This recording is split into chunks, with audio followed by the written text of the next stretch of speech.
नमस्कार, जय हिंद। स्वागत है आपका फिर से आपके अपने YouTube channel let's study law with Kumar में। तो आज 15 अगस्त के शुभ अवसर पे हम राष्ट्रीय गान का अध्ययन जो है विस्तार से करेंगे और राष्ट्रीय गान जन गण मन अधिनायक जय हो को विस्तार से उसका अर्थ समझने का प्रयास करेंगे। भारत का राष्ट्रीय एंथम है जन गण मन, जिसको जो है रविंद्रनाथ टैगोर ने लिखा था। रविंद्रनाथ टैगोर ने लिखा था जन गण मन अधिनायक जय। यहाँ पर मैंने आपको संपूर्ण भारत का मैप बना के ये दिखाने का प्रयास किया है। जो पूरा भारत का राष्ट्रीय गान है वो कहीं नहीं संपूर्ण भारत के बारे में एक बार चर्चा करता है। यदि एक बार राष्ट्रीय गान यदि आप गाते हैं या गाया जाता है तो उसमें संपूर्ण भारत के बारे में कहा जाता है। ऐसे ही कोई गीत या गान नहीं है जिसमें देखा है तो भारत के बारे में चर्चा ना हो। एक बार आप राष्ट्रीय गान गाते हैं मतलब पूर्व से लेकर पश्चिम तक और उत्तर से लेकर दक्षिण तक संपूर्ण भारत के बारे में एक बार आप चर्चा कर लेते हैं। और राष्ट्रीय गान गाने के बाद एक अलग ही प्रकार की एनर्जी का स्तर, आपके शरीर में ऊर्जा का संचार होता है, जो रविंद्रनाथ टैगोर के द्वारा जन गण मन अधिनायक को लिखा गया है। सबसे पहले यदि हम बात करें तो 1911 में कलकत्ता अधिवेशन में सबसे पहले जॉर्ज पंचम के आने के उपलक्ष्य में राष्ट्रीय गान को गाया गया था। और भारतीय संविधान और भारत की आजादी के बाद 47 के बाद राष्ट्रीय गान को अंगीकृत किया गया और तब से राष्ट्रीय गान के रूप में प्रत्येक वर्ष 26 जनवरी, 15 अगस्त या किसी भी राष्ट्रीय महोत्सव के अवसर पर राष्ट्रीय गान को गाया जाता है। इसके अलावा ड्यूरेशन या अवधि के बारे में हम बात करें तो 52 सेकंड का होता है राष्ट्रीय गान, इससे कम या ज्यादा में आप नहीं गा सकते हैं। इसके अलावा राष्ट्रीय गान के बारे में हम बात करें तो राष्ट्रीय गान को जो है विशेष अवसरों पर गाने के साथ साथ उसका हमें अच्छे तरीके से उसके नियम और कानून को पालन करना होता है। बैठ के, सो के, चल के या विश्राम मुद्रा में आप उसको नहीं गा सकते हैं। इसके लिए जरूरी है कि आप सही मुद्रा में खड़े रहें और राष्ट्रीय गान का आप सम्मान करें, क्योंकि राष्ट्रीय गान जो है आपके संपूर्ण देश का एक अस्तित्व कायम करता है और ये दिखाता है कि आपका प्रेम देश के प्रति कितना अच्छा है या आपके देश के कर्तव्य को बताने का प्रयास करता है। तो आज हम लोग जानेंगे राष्ट्रीय गान के अर्थ के बारे में कि कैसे एक बार यदि आप राष्ट्रीय गान गाते हैं तो संपूर्ण भारत की चर्चा एक बार आप कर लेते हैं। याद रखेंगे राष्ट्रीय गान पश्चिम बंगाल यानी कोलकाता के रहने वाले रविंद्रनाथ टैगोर ने नोबेल पुरस्कार से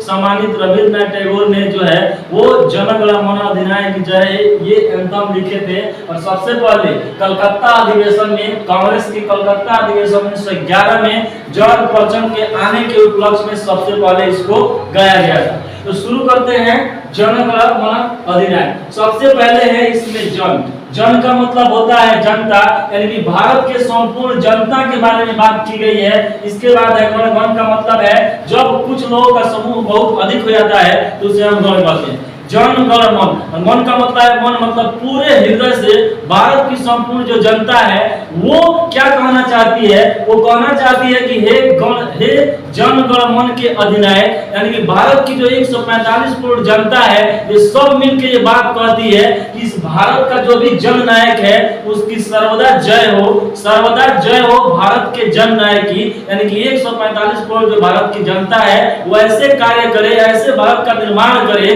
कि उसका जयकार संपूर्ण विश्व में होता रहे।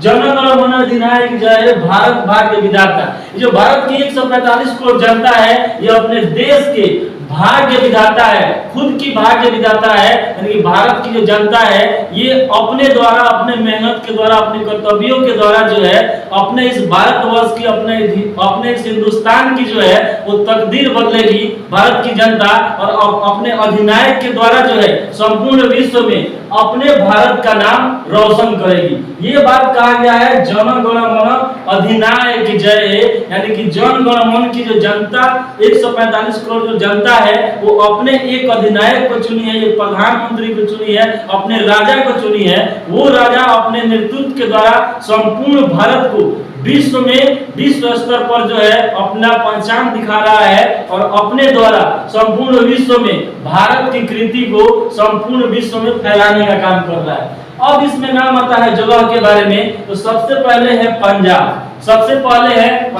तो भारत के मैप में यदि हम बात करें तो ये वाला जो पूरा सेक्टर है अपना ये पंजाब है। पंजाब कहने का मतलब है उस समय पंजाब हरियाणा, हिमाचल प्रदेश, उत्तराखंड तक वाला पूरा अपना सेक्शन में आता है, पूरा पंजाब के अंतर्गत। तो सबसे पहले है पंजाब, पंजाब के बाद है सिंध।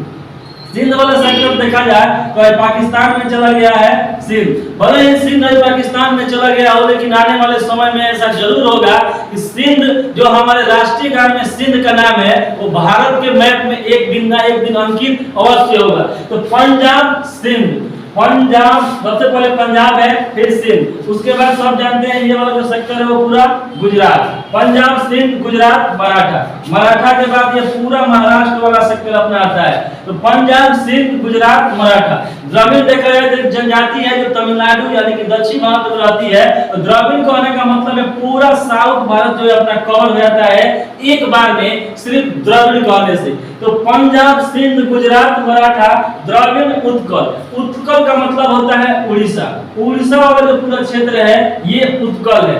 पंजाब, सिंध, गुजरात, मराठा, द्रविड़, उत्कल, द्रविड़, उत्कल, बंगाल। बंगाल कहने का मतलब है बंगाल। पूरा बंगाल वाले सेक्टर को बंगाल बोला जाता था। बंगाल, बंगाल कहने का मतलब है पूरा बिहार, झारखंड, छत्तीसगढ़ और पश्चिम बंगाल, ये पूरा मिलके जो है वो बंगाल का निर्माण करते थे। तो देखिए कैसे इसमें पूरा अपना भारत कवर हो रहा है।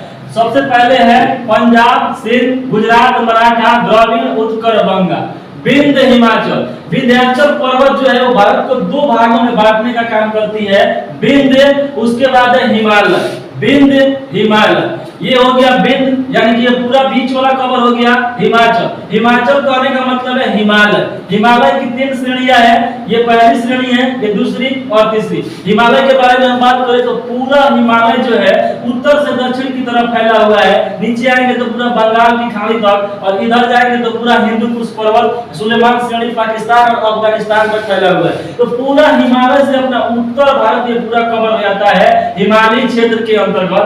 पंजाब, सिंध, गुजरात, मराठा, द्रविड़, उत्कल, बंगाल।